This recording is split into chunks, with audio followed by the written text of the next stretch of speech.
एखाद्याला असं होतं की त्याला प्रत्येक कामामध्ये अडथळे येतात, मानसन्मान मिळत नाही, कामामध्ये अपयश प्राप्त होतं, प्रत्येक कामात अडचण. अशा वेळेला त्याचं काम मार्गी लागण्यासाठी त्याला गणपतीची सेवा करणं गरजेचं आहे.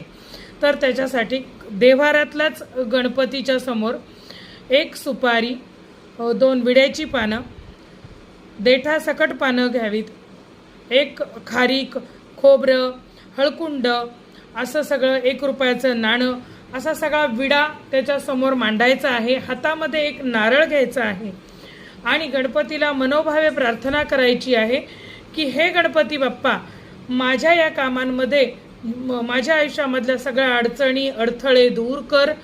मी तुला ह्या सन्मानपूर्वक हा नारळ अर्पण करत आहे किंवा करीत आहे असे म्हणून गणपतीला नारळ चढवावा आणि आपल्या कामात